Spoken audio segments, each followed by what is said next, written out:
Hi guys, this is Dhananjay here and I'm the CEO at Moksha. I'm going to tell you something about MBBS in Russia because right now lot of students in NEET, they will realize very soon after the exam that I either do not have the merit of like 600 marks for government college in India, or I do not have the money to go to the private college and pay them 80 lakh rupees a year, for the course.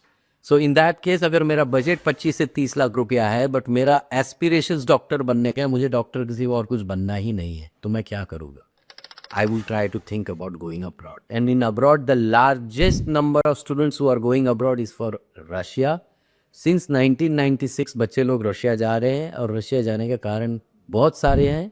एक friendly nation है, पहले से वहाँ पे ecosystem बनते गई और अभी तो वहाँ पे बहुत सारी यूनिवर्सिटीज़ में खाना, इंडियन खाना ये वो सब मिलना चालू हो गया. अब जो लास्ट 2022 से जो ट्रेंड है उसमें क्या सबसे इम्पोर्टेंट बन गया है? Safety factor for Russia. Safety, highest level of safety पूरे रशिया में कहाँ पे है? That is in and around Moscow city, which is the capital. The largest the equipments, the war equipments which are placed is to secure the capital of Russia. आप कोई भी university select करो, अगर आप मॉस्को के अंदर हो तो मोस्ट सेफ हो, मॉस्को के आउटस्कर्ट्स में हो कोई प्रॉब्लम नहीं है.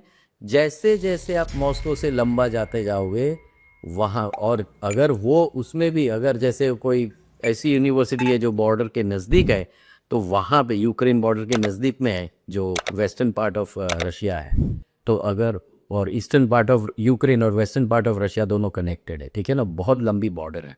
उस बॉर्डर के नज़दीक में नहीं जाना है हमको, मॉस्को के आउटस्कर्ट्स तक कोई प्रॉब्लम नहीं है. ऐसे बहुत सारे ऑप्शंस मिल जाएंगे आपको दूसरी चीज़ ये देखनी है, कोई भी किसी भी छोटे मोटे एजेंट के पास मत जाना, एक रिस्पेक्टेबल कंपनी के पास जाना. सिर्फ वीडियो पे यूट्यूब के ऊपर वीडियोस देख देख के अपना मत कर, खुद का सेल्फ रियलाइजेशन, खुद का सेल्फ रिसर्च करके then only you can select a university. University में देखना पहले चीज़ क्या पूछनी है? मुझे फीस कहाँ भरनी है. दो टाइप के कॉन्ट्रैक्ट होते हैं, मैंने बहुत सारे वीडियोस पहले भी डाले हैं. एक होता है 2 पार्टी एग्रीमेंट जिसमें स्टूडेंट डायरेक्टली यूनिवर्सिटी को देता है ट्यूशन फीस. एक होता है 3 पार्टी एग्रीमेंट कि भैया स्टूडेंट देगा कंसल्टेंट को, कॉन्ट्रैक्टर को, और कॉन्ट्रैक्टर देगा यूनिवर्सिटी को. दूसरे वाले केस में 100% फंसोगे, बहुत सारे स्कैम हो चुके हैं, वो कॉन्ट्रैक्टर पैसा लेके भाग जाता है.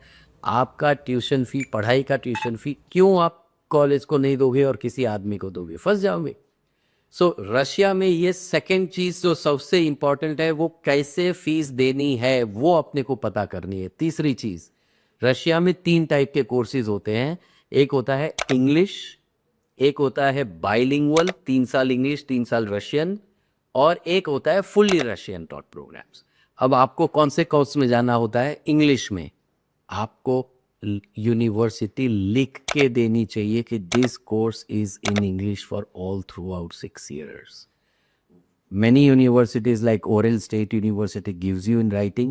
There is no problem on that. Once you get that in writing, NMC will never have, क्योंकि ये सब NMC के रूल्स है. इंग्लिश में पढ़ना है, 54 मंथ्स का आपका थियरी है, 12 मंथ्स का आपका इंटर्नशिप वहाँ पे करके आना है.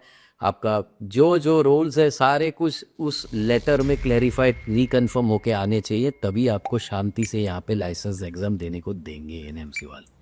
तो ऐसा नहीं है कि मुझे कोई भी एक छोटे मोटे एजेंट के पास जाके एडमिशन ले लिया तो मेरा काम हो गया. इसी में बच्चे फंसते हैं. सस्ता अच्छा नहीं होता है, ऐसा सब काम मत करना. बहुत सोच समझ के अपनी यूनिवर्सिटी मॉस्को के नज़दीक में, जैसे ओरेल है, जैसे कज़ान है, जैसे टॉप यूनिवर्सिटीज़ जो है वो वहाँ पे अवेलेबल है. मॉस्को के अंदर भी है, पीपल्स फ्रेंडशिप है, पिरोगो है, आपको M1 जो बोलते हैं IM सचिनोव है, महंगी पड़ जाती है मॉस्को के अंदर, और मॉस्को के बाहर आते ही कॉस्ट आधी हो जाती है. इसके लिए मैक्सिमम स्टूडेंट्स जस्ट मॉस्को के आउटस्कर्ट्स में एडमिशन लेते हैं.